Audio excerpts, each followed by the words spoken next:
This is Jennifer Gonzalez welcoming you to episode 85 of the Cult of Pedagogy podcast. In this episode, I'm going to talk to you about the magic of validation.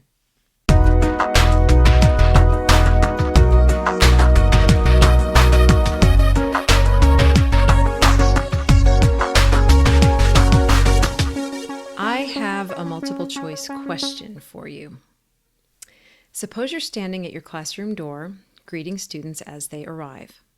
One of them, let's call him Gabe, comes through and sees that on the daily agenda you have written, choose topics for speeches.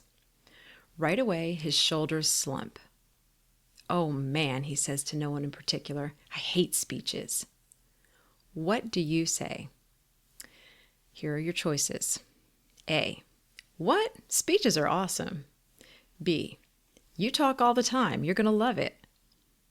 C. Shocker, Gabe has another complaint. D. Gabe, we enter the room silently, please. Or E. What do you hate about speeches, Gabe?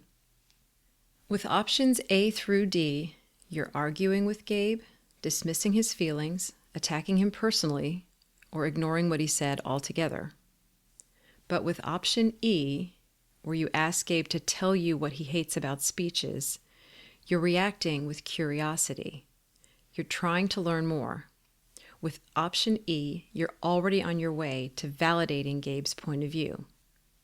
Validation is the act of recognizing and affirming the feelings or perspective of another person. It's acknowledging that these thoughts and feelings are true for that person. It's a very simple, astoundingly fast way to make progress in a conversation.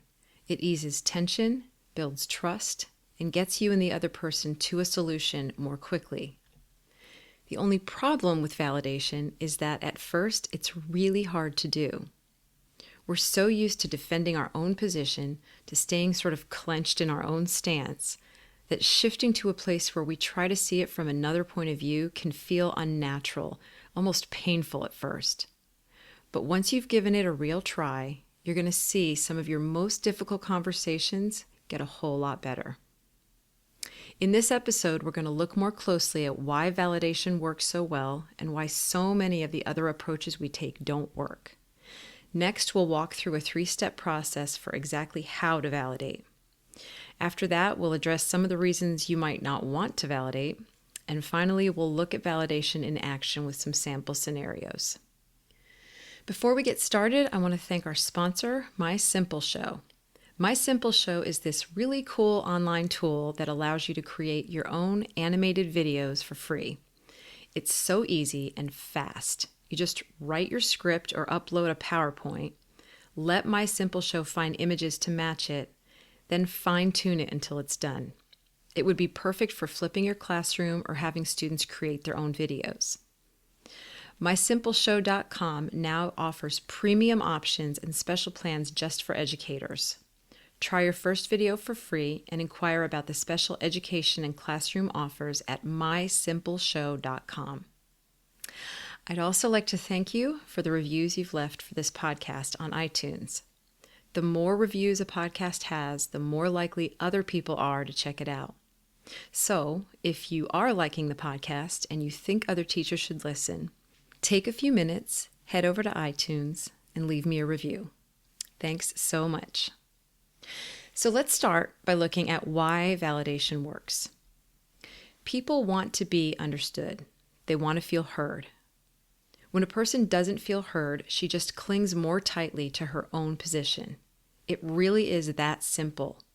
And it's one of the reasons so many conflicts last so long and often escalate to ridiculous proportions.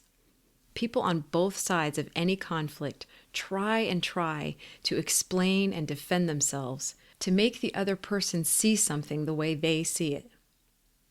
And unfortunately, our typical responses usually make the situation worse. For example, arguing with the other person's viewpoint, like saying that speeches are awesome in response to Gabe's statement, is a natural reaction, but it probably won't impact his opinion. He'll most likely want to come back with an argument about why speeches do suck, and you'll just go back and forth. Until he feels heard, Gabe will have a hard time considering your point of view. Another response that doesn't work is dismissing the other person's feelings, like pointing out to Gabe that he talks all the time and therefore couldn't possibly dislike speeches. This will not only change his mind, it'll also make him feel misunderstood. His original negative emotion tied to speeches has now been joined by a feeling of frustration that you just don't get him. And depending on how serious the underlying problem is, your flippant dismissal could really hurt. Another response that doesn't work is ignoring the person's concern by focusing on something else, like when we merely addressed a rule about being quiet instead of responding to Gabe's comment about speeches. This can make a person feel like they just don't matter. Reminding Gabe to enter the room quietly doesn't actually change his mind about the speeches. It hasn't taken any of the negative feelings away. And by completely ignoring his concern, we're telling him his feelings just aren't important. Another common response to a disagreement is an ad hominem attack. An ad hominem just means sort of against the man, against the person, like the snide comment about Gabe complaining all the time. These kinds of attacks are another way of dismissing and delegitimizing the other person's viewpoint. When our students voice a concern and then we accuse them of being insubordinate, asking silly questions, trying to stall or waste time, we are attacking them personally while avoiding the content of what they're saying. This response can be the most destructive. Not only does the person still feel the way they felt before, but now they have added a layer of resentment toward you. In all of these cases, the other person has not learned anything new. You have not come to any new understandings or solved any problems, and you have very likely created new negative feelings. Keep repeating this cycle, and you have the makings of a problem relationship. In schools, where our business requires constant interaction with other people, conflicts and misunderstandings are always available to us.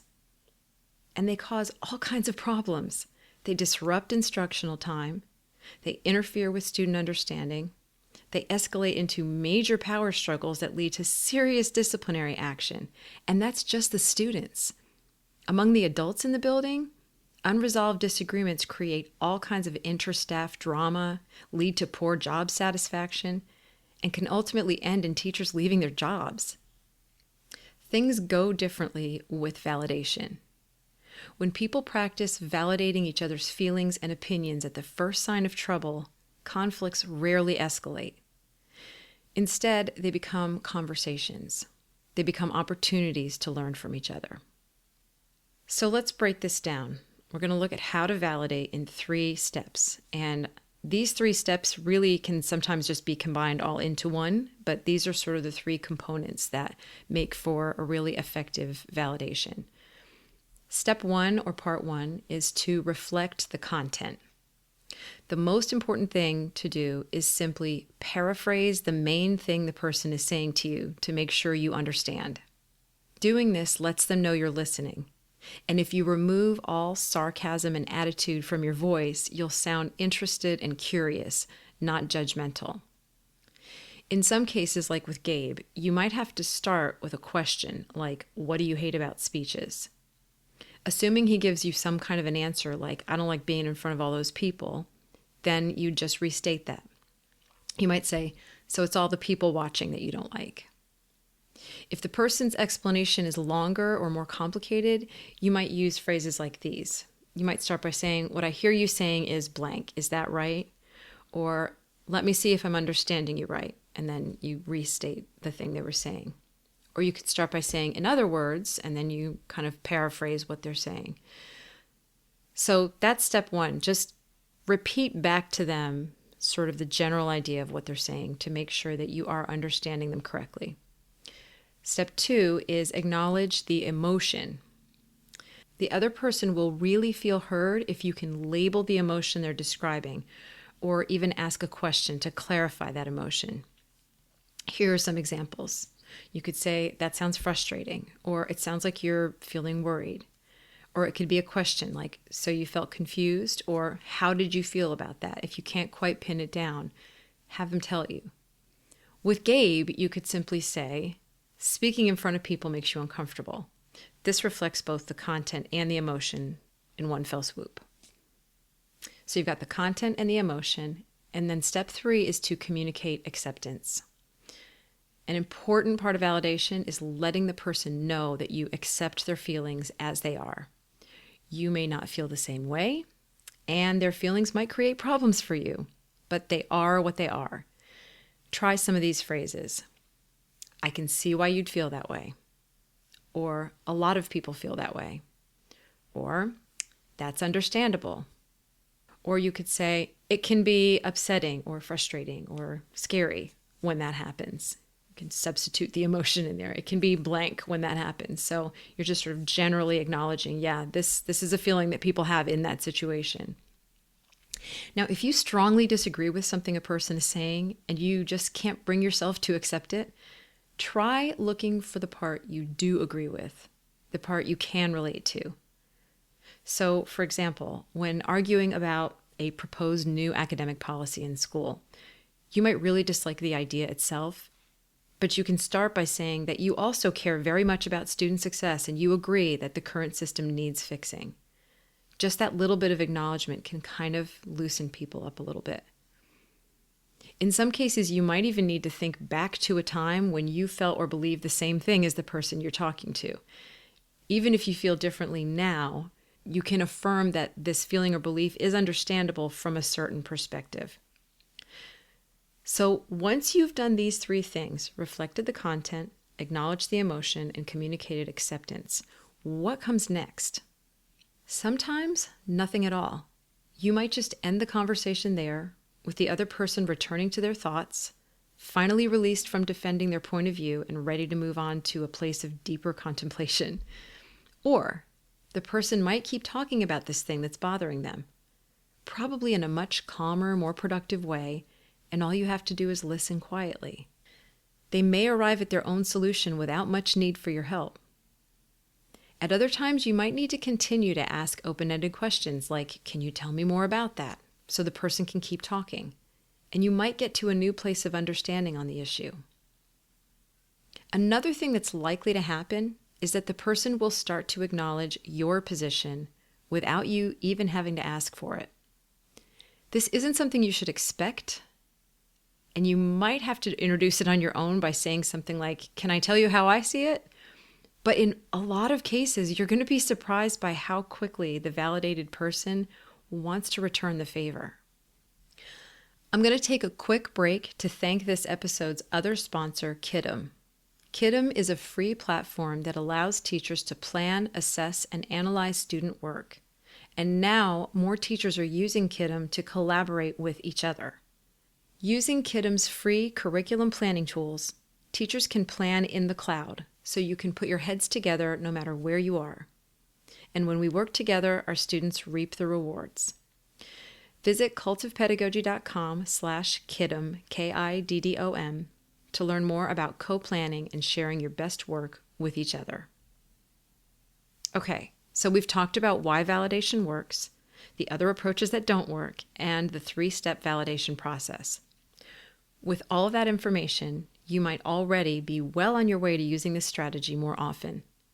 If you're still not convinced, we're going to deal with some of the reasons why you might be resisting this idea.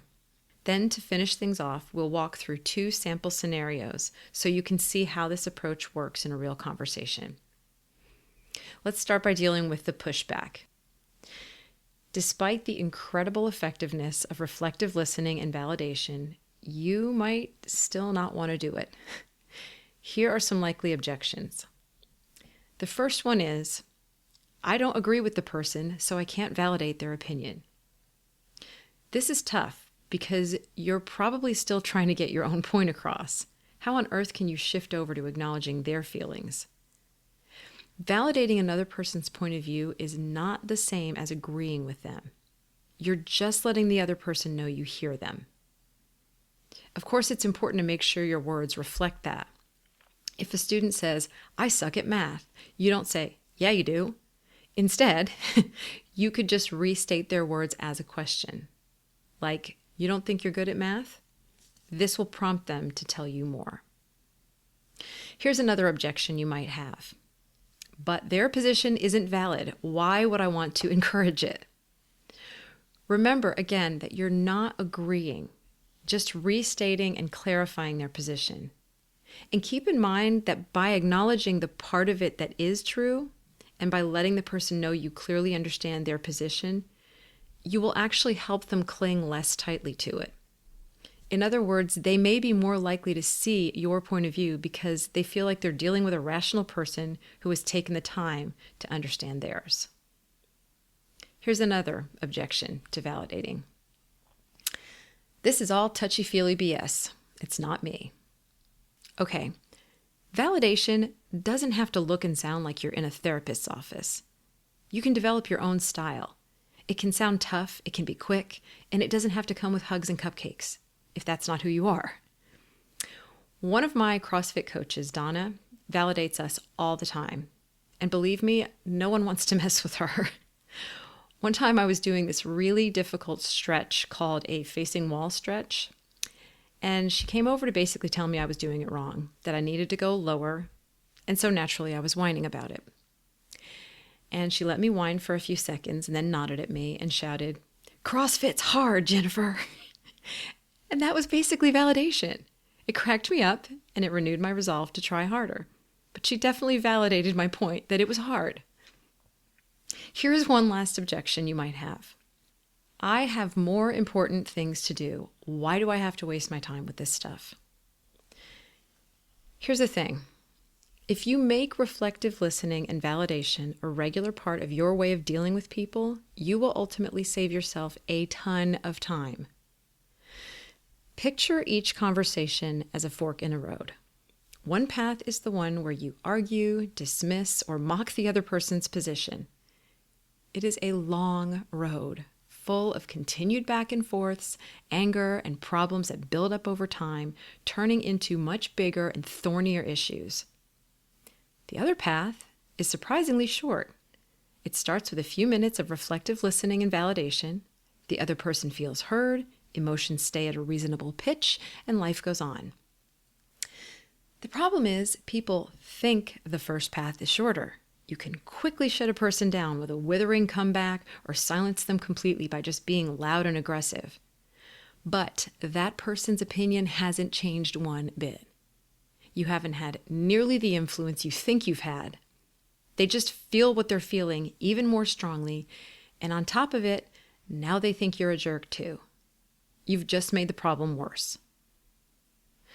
The thing to remember is that validation is not necessary in all interactions. But if you find yourself in frequent conflict with other people, it's definitely worth a try. Okay, so before I finish up, I'm going to give you 2 sample scenarios so you can see validation in action. The first one is a student behavior problem. It's Thursday morning, and my students are supposed to be reading silently for 10 minutes. I notice that Kendra has her book face down and is doodling on the cover of her notebook instead. Now, what I could do is give her some kind of behavior mark, or scold her, or just tell her to get back to reading. Or I could go over, squat down by her desk, and just say, in a completely neutral voice, "You're not reading. What's going on?" Kendra might say, "It's confusing." From there, I can reflect the content back to her, acknowledge her feelings, and communicate acceptance. I might say, "You're confused, and that makes it hard to read. I've definitely had that experience." Then I can start helping Kendra solve the problem by saying, "Can you show me a place that confuses you?" From there, we can figure out how to get her unstuck, or maybe choose a different book. If Kendra's problem was not actually the book at all, but a more significant problem like something going on at home, me taking a few minutes to talk to her could be incredibly valuable in helping her deal with that. Either way, we have avoided a negative interaction that could have spiraled into a much larger behavior issue if Kendra or I were in the wrong kind of mood. Here's scenario number 2. This is a colleague issue. Tracy, who teaches in the classroom next door to mine, makes this comment to a group at lunch one day, and I'm there. Well, I just couldn't get my students to settle down this morning with all the noise coming from other rooms. I'm pretty sure the other room she's referring to is mine, because my students were doing a really active group project that morning. And like I said, we share a wall. Now, this is one of those situations that could easily turn into a bigger issue. I could pretend not to hear Tracy, since she wasn't directly addressing me, and just resent her for being passive-aggressive. Quite possibly, I would shut myself into another teacher's room later and talk about Tracy behind her back. Sorry. That is probably what I would have done. Or I could get defensive and confront Tracy right there at the table, saying I didn't think my class was that noisy, and maybe if she quit forcing her kids to sit still for 45 minutes, she'd have an easier time settling them down. Okay, I definitely wouldn't say that. I'm too much of a wimp, but I would think it. A healthier, more productive approach would be to validate Tracy's concern. Like I said, this isn't easy, but man, it could really make some significant changes in my relationship with Tracy. And the thing is, the main reason it isn't easy is because I'm preoccupied with defending myself, with being right. But if I can step back for just a moment and put myself in Tracy's shoes to acknowledge that she really was frustrated, that I probably would have been frustrated too, and that even though I didn't do it intentionally, I was partly to blame for this frustration, I can accept that and do something to repair it. I could start by clarifying the situation.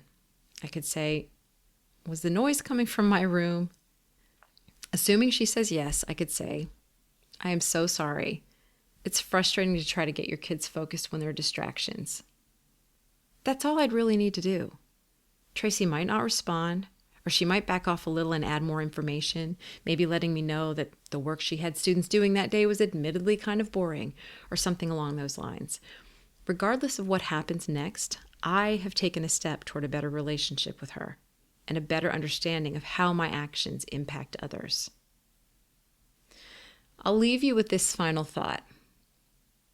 Conflict with the people in our lives is inevitable. We want different things. We've had different life experiences.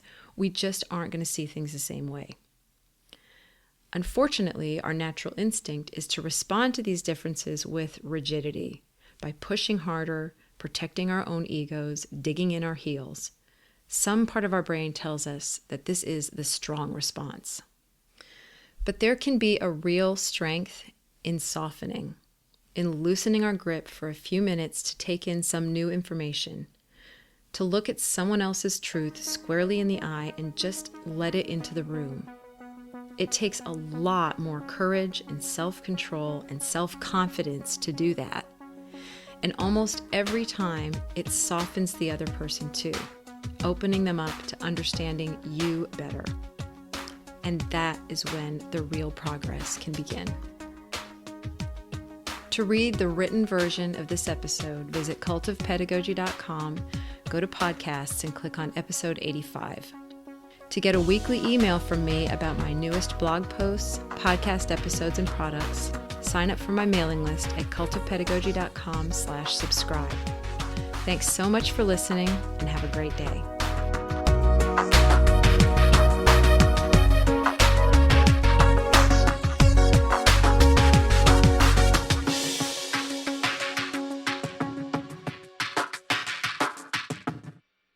This podcast is a proud member of the Education Podcast Network. Podcasts for educators, podcasts by educators. To learn more, visit edupodcastnetwork.com.